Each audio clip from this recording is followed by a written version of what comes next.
नमस्कार मित्रांनो, मराठी माणूस प्रदीप. गेल्या काही दिवसांपासून मी पाहतोय सोन्याच्या किमती ज्या आहेत, जो काही सोन्याचा दर आहे, तो अगदी लाखाच्या पुढे निघून गेला. अगदी 1.5 लाखाच्या घरामध्ये येऊन पोहोचला आहे. सगळी लोकं ज्यांनी सोनं खरेदी केलं, कमी किमतीमध्ये केलं, 4-5 वर्षापूर्वी केलं, ते अत्यंत खुश असतील. कारण त्या सगळ्या गोष्टी आज डबल भावामध्ये सगळ्या झालेल्या आहेत. पण ज्यांना घ्यायचं होतं, ज्यांनी दिवाळीमध्ये अगदी घेतलं, त्यांनी अगदी पाहिजे त्या 1,30,000 1,25,000 या दराने सगळ्यांनी घेतलं.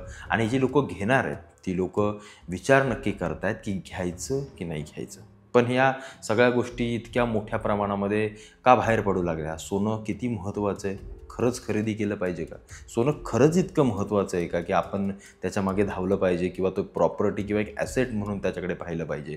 या सगळ्या गोष्टींविषयी आज आपण चर्चा करणार आहोत. गेल्या काही दिवसांपासून सोशल मीडिया असो किंवा जागतिक ज्या काही न्यूज आणि बातम्या असो, या सगळ्यामध्ये सोनं हे सगळ्यात महत्त्वाचं ठरलं आहे. सोन्याच्या किमती झपाट्यानं वाढत आहेत, वाढवल्या जात आहेत की काय केलं जातं आहे, या सगळ्या खोलामध्ये जाण्यात काही अर्थ नाही. कारण एक गोष्ट लक्षात ठेवा, या सगळ्या किंवा किमती या कोणी ना कोणीतरी ठरवत असतं. या काही कुठं काही नॅचरल या किंवा ही एक नैसर्गिक प्रोसेस आहे का? नाही आहे. कोणीतरी ठरवणार आहे की ह्या किमती वाढवायच्या, घटवायच्या, कमी करायच्या. त्याच्यामुळं जो काही तुम्ही शेअर बाजार आणि या सगळ्या गोष्टी पाहता, इथं अनेक दिग्गज लोकं बसलेली असतात, जे या सगळ्या गोष्टी स्वतः हलवतात आणि सगळ्या गोष्टी खालीवर करतात. त्याच्यामुळं आपल्याला या सगळ्या गोष्टी माहिती असायला हव्यात. त्यामुळं सोन्याची जी काही किंमत आहे, जी मूळ वाढते आहे किंवा महाग होत चाललं आहे सोनं, भयंकर पद्धतीने एक 4-5 वर्षामध्ये सोन्यानं जी काही उसळी घेतली आहे, या सगळ्या गोष्टी पाहता सोनं अगदी 2 लाख पार होतं आहे की काय, अशी प्रत्येकाला धाकधूक आणि सगळ्यांनाच हे. कारण काय अनेकांच्या मुलांची लग्न आहेत. कारण आपल्याकडे सोनं म्हटल्यानंतर आपल्या हिंदू धर्मामध्ये त्याकडे पाहताना मंगळसूत्र आपली किंवा दागिने या सगळ्या गोष्टी वापरल्या जातात. त्यामुळं खास करून सोनं या स्वरूपामध्ये खरेदी केलं जातं.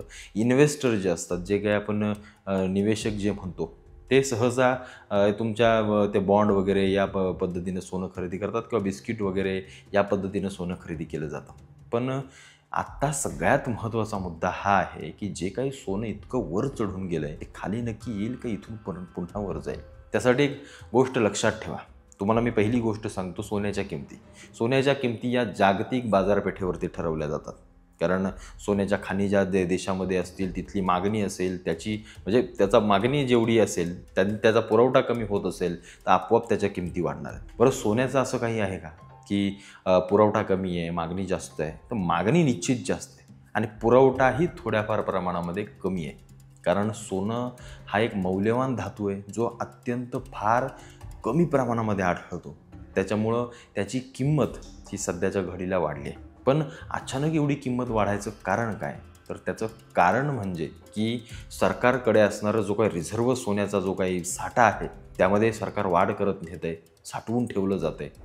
जागतिक जे काही बाहेरच्या देशांमध्ये जिथून सोनं आपल्या देशामध्ये आणलं जातं किंवा बाहेरच्या देशांकडून जे काही खरेदी केलं जातं, ते देश आता या टॅरिफ वॉर आणि या सगळ्या गोष्टींमुळे अडून बसलेत की आम्हाला एवढी किंमत द्याल तरच आम्ही तुम्हाला सोनं देऊ. या अशा पद्धतीच्या काही गोष्टी चालल्यात. हा जो सगळा मनमानी कारभार चालला आहे, त्याच्यामुळे देखील सोन्याच्या किमतींमध्ये आपल्याला सगळी वाढ पाहायला मिळते. पण अनेक जणं लोकं सांगत आहेत की विकून टाका सोनं, काय गरज आहे त्याची. अनेक जणं म्हणतात की खरेदी करा सोनं. पण नक्की केलं काय पाहिजे? कारण एक गोष्ट लक्षात घ्या, आपण 5-6 तोळा, अगदी 10 तोळ्यापर्यंत सामान्य माणूस खरेदी करू शकतो.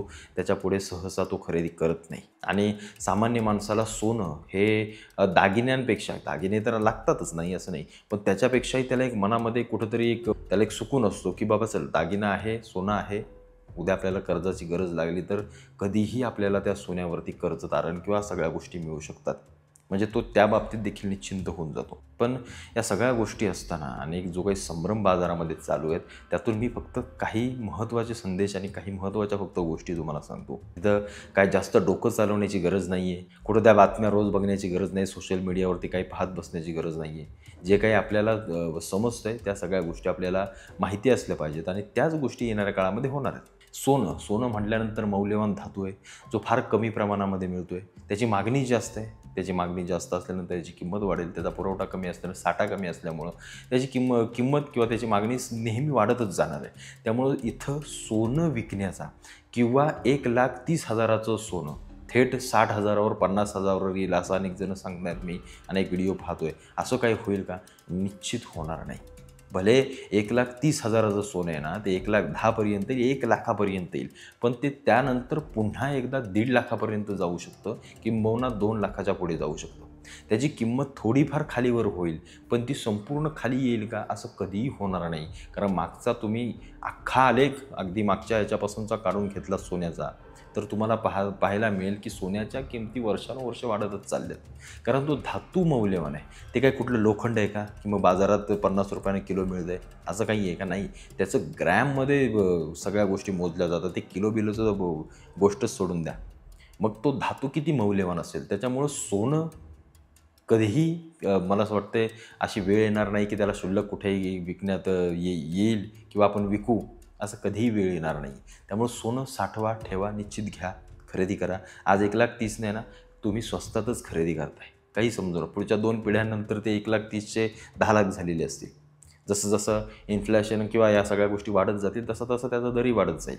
त्यामुळं आपण म्हणतो ना की आपल्या पूर्वजांनी अनेक जण सांगतात की आम्ही 500 रुपयात सोनं घेतलं, अनेक जण म्हणतात आम्ही 1,000मध्ये सोनं घेतलं. आज त्या 1,000ची किंमत 50 किंवा 30, 35, 40 वर्षानंतर आज 1,30,000 आहे. त्याच्यामुळं सोनं हे नेहमी वाढत जाणार आहे. त्याच्यामुळं आपण विकायचं, आता किंमती जास्त झाल्या, आता खरेदी नको करायला, असं काही नाही आहे. तुम्हाला खरेदी करायची असेल, तुम्हाला वाटेल तुमच्याजवळ पैसा असेल, अवश्य खरेदी करा. पण आपल्या सामान्य लोकांना एक गोष्ट समजत नाही की आपण दागिन्यांच्या स्वरूपामध्ये जे काही सोनं मोठ्या प्रमाणामध्ये खरेदी करतो, ती खरेदी थोडी थांबवता, ती खरेदी थोडीशी बाजूला करता. एखादा बिस्किट फॉर्ममध्ये जर काही घेतं, कारण तुम्हाला ते मेकिंग चार्जेस ज्या काही आपण भरतो, त्याच्यानंतर त्याची विकायला जेव्हा जातो त्याची घट केली जाते. या सगळ्यांचं गणित लावता कुठे ना कुठेतरी आपण कमी नफ्यामध्ये या सगळ्या सोन्याचा उपभोग घेतो. त्याच्यामुळं मला जे वाटतं ते मी तुम्हाला सांगतो. तुम्हाला जर दागिन्यांची गरज नसेल किंवा शो ऑफ करायची, अनेकांना शो ऑफ करायची गरज असते, त्यांना असं वाटतं की आपल्याला दागिनाच पाहिजे, त्यांच्यासाठी ठीक आहे. पण ज्यांना फक्त सोनं म्हणून खरेदी करायचं ना, बिस्किट फॉर्ममध्ये जरी घेतलं आणि ठेवलं किंवा बॉन्ड फॉर्ममध्ये घेतलं किंवा ठेवलं तरी चालेल. त्यातून मेकिंग चार्जेस आणि या बाकीच्या सगळ्या गोष्टी वाचतात आणि त्यातून तुमचा थोडाफार मोठ्या प्रमाणामध्ये फायदा होतो. त्यामुळे सोन्याच्या किमती येणाऱ्या काळामध्ये निश्चित वाढत राहतील आणि वर्षानुवर्ष त्या वाढतच जातील. त्यामुळे सोन्याचा साठा तुमच्याजवळ असू द्या. खरेदी करायचं असेल निश्चित करा. त्याच्यामध्ये कसलंही दुमत नाही आहे. कोणताही बाजार कोसळणार नाही आणि असं काहीही होणार नाही. कारण हे जे काही मौल्यवान गोष्टी आहेत, त्या भविष्यामध्ये येणाऱ्या काळामध्ये त्यांच्या किमती आणि त्यांची मागणी ही वाढतच जाईल, एवढं मात्र नक्की.